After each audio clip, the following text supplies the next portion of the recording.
रहीम अस्सलाम वालेकुम। उम्मीद है आप लोग खैरियत से होंगे। आज हमारा टॉपिक है एपेंडिसाइटिस। तो इस लेक्चर में हम एपेंडिसाइटिस, इसकी etiology, pathophysiology, clinical manifestations, treatment and diagnosis के बारे में पढ़ेंगे। तो let's come toward the topic that what is appendicitis. तो as the word indicates, appendicitis is the combination of two words, appendix and itis. Appendix and itis mean inflammation. So हम appendicitis को इस तरह भी डिफाइन कर सकते हैं। appendicitis is inflammation of the vermiform appendix, यानी appendix की inflammation को हम appendicitis बोलते हैं। vermiform appendix का मतलब है यानी अपेंडिक्स की जो शेप है वो वर्म की तरह है, तो इसलिए हम इसको वर्मिफॉर्म अपेंडिक्स भी बोलती है। What is appendix? Let we have a knowledge about appendix. So appendix is a narrow blind tube that extends from the inferior part of the cecum, usually just below the ileocecum wall. यानी appendix एक नारो tube है जो कि caecum की निचली हिस्से से इराइज होती है, और इसकी पोजीशन क्या है? It lies below the ileocecum valve, मतलब ये इलियोसीकम वॉल्व के नीचे आते हैं। अब आते हैं कि इलियोसीकम वॉल्व क्या है। तो ileocecum valve is a junction between the small intestine and the large intestine.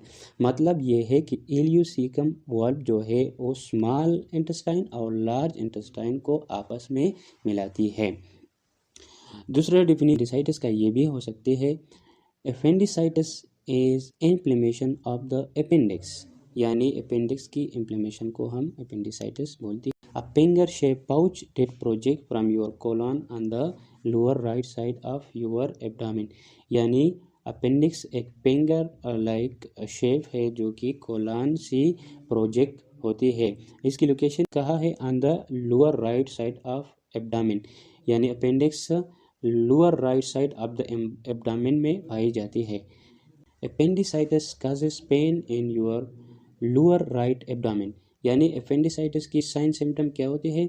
जिस भी बंदे को एपेंडिसाइटिस होती है तो इसकी lower right side of the abdomen में पेन पाई जाती है। However in some people pain begins around the navel and then moves, लेकिन बाज़ लोगों में ये पेन जो होते हैं ये नाभ से शुरू होकर यानी बेली बटन से शुरू होकर और फिर नीचे की तरफ जाती है। अपेंडिक्स के बारे में कुछ मालूमात जो है आप लोगों के साथ होना चाहिए, क्योंकि एग्ज़ाम में भी आप लोगों से पूछ सकते हैं कि what is the function of appendix. तो अपेंडिक्स की सबसे पहली फंक्शन जो है stores house for good bacteria, मतलब यहाँ पर फ्लोरा जो है रहती है, यानी गुड बैक्टीरिया यहाँ पर पाई जाती है। दूसरा फंक्शन अपेंडिक्स का इम्यूनिटी में है, यानी यहाँ पर बी लिम्फोसाइट्स मैच्योरेशन होती है। बी लिम्फोसाइट जो कि मतलब लिम्फेटिक सिस्टम की जो एक सेल्स है वो यहाँ पर मैच्योर होती है। और तीसरा फंक्शन ये है कि इट प्रोड्यूस एंटीबॉडी ए, मतलब एंटीबॉडी ए प्रोडक्शन भी यहाँ पर होती है। लेकिन याद रखिए एडल्ट पीपल में it is a vestigial organ. अब वेस्टिजियल ऑर्गन क्या है? An organ which was functional in the past, वो ऑर्गन जो कि पास में फंक्शनल हुआ करता था, लेकिन अब इवोल्यूशन की वजह से वो अपना काम नहीं करते। इसको हम वेस्टिजियल ऑर्गन कहते हैं। आप लोगों उनसे एग्जाम में पूछ सकती है कि अपेंडिक्स इज वेस्टिजियल ऑर्गन, आप लोगों का जवाब क्या होना चाहिए? Vestigial organ. Now we are going toward the etiology of the appendicitis, यानी अपेंडिसाइटिस की काजेस क्या है। The most common causes of appendicitis are the obstruction of the lumen by fecalith, मतलब लुमेन की ऑब्स्ट्रक्शन की वजह से अपेंडिसाइटिस भी हो सकती है। अब लुमेन ऑब्स्ट्रक्शन क्या है? It is the accumulation of pieces in the intestine. जब भी इंटेस्टाइन में पीसेस की इकम्युलेशन हो जाए तो इसको हम क्या कहते हैं? Lumen obstruction. तो लुमेन ऑब्स्ट्रक्शन की वजह से अपेंडिसाइटिस हो सकती है। दूसरा काज क्या है? Foreign bodies. फॉरेन बॉडीज़ का मतलब है इन्फेक्टिव ऑर्गेनिज्म, यानी बैक्टीरिया, वायरस, फंजाई, एल्गी वगैरह, इसकी वजह से भी ये इन्फेक्शन हो सकती है।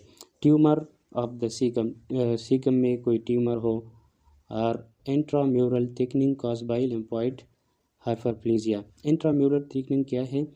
It is the thickening of the small और द लार्ज इंटेस्टाइन, यानी स्मॉल या लार्ज इंटेस्टाइन की थिकनिंग को हम इंट्राम्यूरल थिकनिंग कहते हैं। इन लिम्फोइड हाइपरप्लेजिया क्या है, increase in the number of the lymphocyte, lymphocytes की इंक्रीज की वजह से इंट्राम्यूरल थिकनिंग हो सकती है और फिर इसकी वजह से अपेंडिसाइटिस हो सकते हैं। Now we are going to discuss about the pathophysiology of appendicitis, यानी अपेंडिसाइटिस से बॉडी की फंक्शन पर क्या असरात पड़ती हैं।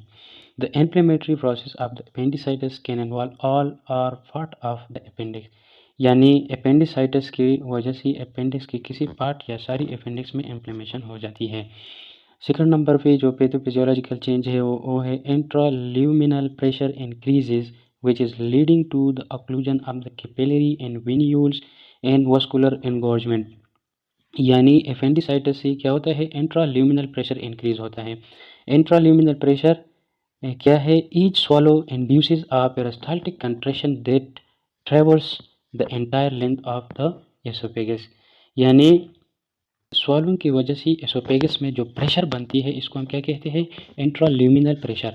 तो इंट्राल्यूमिनल प्रेशर की इंक्रीज की वजह से क्या होते हैं, occlusion of the capillary and venule, यानी इसकी वजह से कैपिलरी और वेन्यूल को ब्लड सप्लाई कम होती है। Bacterial invasion follows and micro abscesses में डेवलप इन दी एपेंडिकल वॉल। और तीसरा जो पैथोफिजियोलॉजिकल कंडीशन है वो है बैक्टीरियल इन्वेजन। जब भी बैक्टीरिया दाखिल होते हैं तो इससे क्या होते हैं, माइक्रो एब्सेसिस, यानी अपेंडिक्स की वॉल में क्या होती है, pus formation. Unless treated can progress to gangrene and perforation within 24 to 36 hours। अगर बर वक्त इलाज न किया जाए तो टिश्यू डैमेज भी होती है जिसको गैंग्रीन कहती है। There is a formation of hole in the appendix which is called perforation, जो कि 24 से 36 घंटों में हो सकती है। Now we are coming to discuss about the clinical manifestation associated with appendicitis. Appendicitis pain often starts off as mild cramping in your upper abdomen or belly button area that then moves to the lower right quadrant of your abdomen। मतलब appendicitis की जो pen है उसका शुरुआत mild होती है, इतनी severe नहीं होती और ये अपर एब्डामिनल रीजन में होती है, यानी बेली बटन एरिया में पेन की शुरुआत होती है, लेकिन ये पेन इतनी सीवियर नहीं है। Then moves to the lower right quadrant of your abdomen, लेकिन वक्त के साथ साथ ये लोअर एब्डामिन में जाती है। This pain often begin slowly, और ये पेन जो है इसकी शुरुआत आहिस्ता आहिस्ता होती है। Get worse when you move और कफ, कफिंग या मूविंग के दौरान इसकी सीवियरिटी बढ़ जाती है, यानी कफिंग और मोमेंट के दौरान इसकी सीवियरिटी में इजाफा होती है। A so intense that it wakes you from sleep, ये इतनी शदीद होती है कि किसी बंदे को नींद से भी बेदार कर सकते हैं। ए severe and different from other abdominal pain you have experience, और ये बाकी पेन से सीवियर और मुख्तलिफ होती है। Worsens within a few hour, और चंद ही घंटों में अपनी शिद्दत में इजाफा करती है। Other symptoms of the appendicitis में इंक्लूड लॉस ऑफ एपेटाइट, इससे भूख मर जाती है, और ये क्यों होती है, बिकॉज इंटेस्टिनल ऑब्स्ट्रक्शन में occur in appendicitis, so therefore there is a loss of appetite in appendicitis. Indigestion यानी बदहजमी होती है, और ये क्यों होती है, there is intense abdominal pain, intense abdominal pain की वजह से इनडाइजेशन भी होती है। Nausea associated vomiting, abdominal swelling, low grade fever. Least commonly you may experience bowel problem including diarrhea भी इससे associated है, constipation भी इससे associated है, the desire to make bowel movement, inability to pass gas। So now we are going to discuss about the diagnosis of appendicitis. The diagnosis of appendicitis begins with a thorough history and physical examination। तो diagnosis में हम सबसे पहले history और physical examination लेते हैं। History में हम ये लेते हैं कि पेन कब शुरू हुई, कहाँ से शुरू हुई, इसकी सिवियरिटी के बारे में हम जानते हैं। Patient often have an elevated temperature, तो अपेंडिसाइटिस में पेशेंट की टेम्परेचर एलिवेटेड होते हैं, नॉर्मल से ज़्यादा होती है। And there usually will be moderate to severe tenderness in the right lower abdomen when the doctor pushes there। और यूजुअली पेट में मॉडरेट से लेकर सीवियर तक टेंडरनेस यानी लम्प्स फॉर्मेशन होती है, जो कि अमूमन राइट लोअर एब्डोमिनल साइड पर होती है। Following laboratory works are done to diagnose appendicitis, मतलब डायग्नोस्टिक टेस्ट में हम सबसे पहले वाइट ब्लड सेल काउंट यानी WBC काउंट, ये टेस्ट हमें इंडिकेट करती है कि is there infection in the appendicitis. So in WBC count the number of WBC is greater than normal, so it indicates that there is appendicitis. Urinalysis में हम इस test में हम क्या करते हैं, we usually done this test to see is there any pus in the urine, इस condition को क्या कहते हैं, पायूरिया। मतलब हम यूरिन में पस देखते हैं कि यूरिन में पस है या नहीं।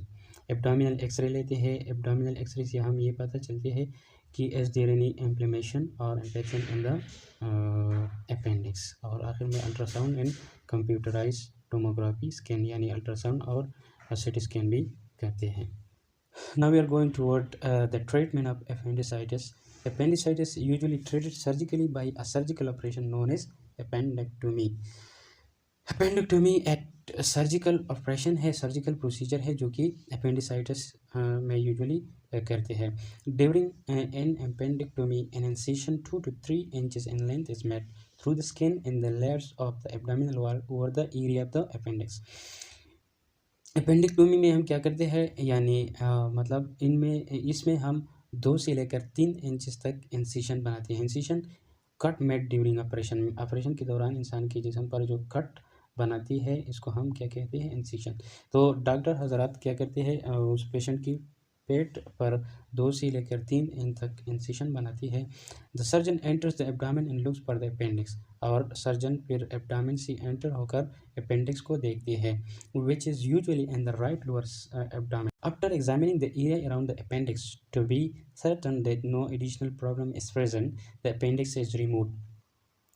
और इस एग्जामिनेशन के बाद कि अपेंडिक्स के अलावा कोई दूसरी प्रॉब्लम नहीं है तो अपेंडिक्स तो डॉक्टर क्या करते हैं, अपेंडिक्स को रिमूव करते हैं। This is done by freeing the appendix from its mesenteric attachment to the abdomen and colon. और डॉक्टर अपेंडिक्स को इसके मेसेंट्रिक अटैचमेंट से मतलब फ्री कर देती है, आज़ाद कर देते हैं। Cutting the appendix from the colon and sew over the hole in the colon, मतलब अपेंडिक्स को कोलन सी कट कर देते हैं और जो होल है कोलन में जो होल बनते हैं फिर इसको सी लेता है। मेसेंट्रिक अटैचमेंट या mesenteric membrane is a fold of membrane that attaches the intestine to the abdominal cavity.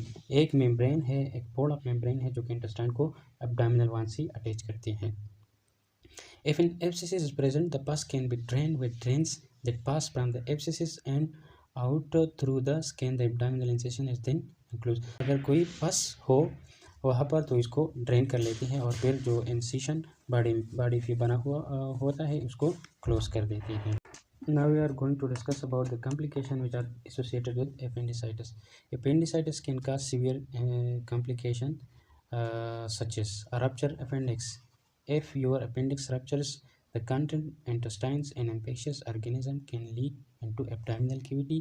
This can cause peritonitis. अगर appendix कहीं पे rupture हो जाए तो इंटेस्टाइन और इंटेस्टाइन की जो कंटेंट है और कोई इन्फेक्शन ऑर्गेनिज्म है उसको वो एब्डोमिनल कैविटी में जाती है और दिस कंडीशन को हम क्या कहते हैं, peritonitis. Peritonitis is the inflammation of the tissue in the abdomen और द बेली। तो एब्डोमिन की टिश्यू की इन्फ्लेमेशन को क्या कहते हैं, peritonitis. Second complication which is associated with appendicitis is a pocket of pus that form in the abdomen, यानी पेट में पस का एक पॉकेट बनना। If appendix has burst, infection in intestinal content may form an abscession. अगर appendix का मतलब burst हो जाए तो इन्फेक्शियस और इंटेस्टिनल कंटेंट जो है उसका पस बन जाती है। A pocket of infection called appendiceal abscesses around the appendix. Appendiceal abscesses require treatment before the abscess tears, causing a more widespread infection of the abdominal cavity. Appendiceal abscesses की treatment ज़रूरी होती है क्योंकि अगर ये मतलब ये रप्चर हो जाए तो ये मुख्तलिफ एब्डोमिनल कैविटी की इन्फेक्शन की सबब बन सकती है। Now we are going to discuss about the nursing diagnosis. तो नर्सिंग डायग्नोसिस में पहली acute pain related to inflammation of tissue, दूसरा है fever related to inflammation of tissue, nausea and vomiting related to disease, stress and anxiety related to disease.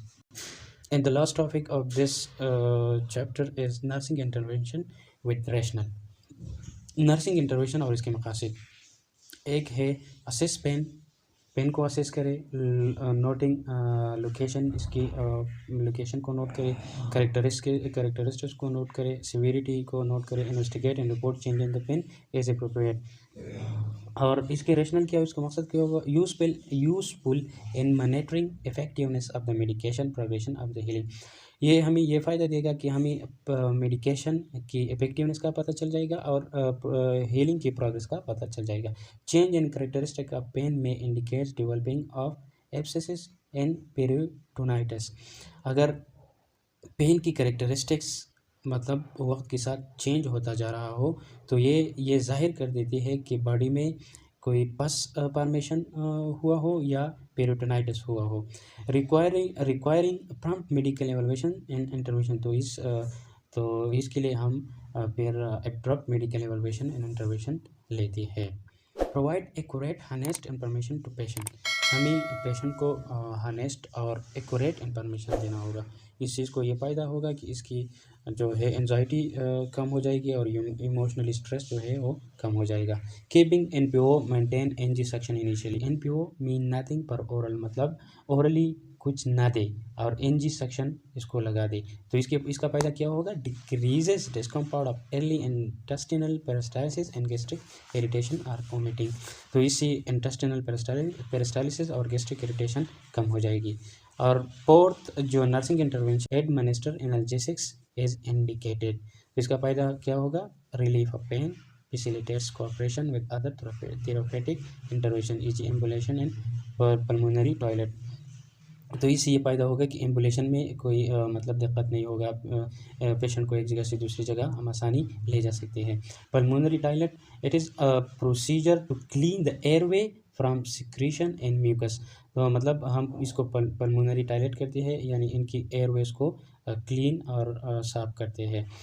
Place air bag on the abdomen periodically during initial 24 to 48 hour as appropriate. मतलब operation से 24 या 48 घंटे तक हमें इसको ice bag इस्तेमाल करना चाहिए ताकि इसकी पेन में कमी आ सके। तो ये था हमारा आज का लेक्चर।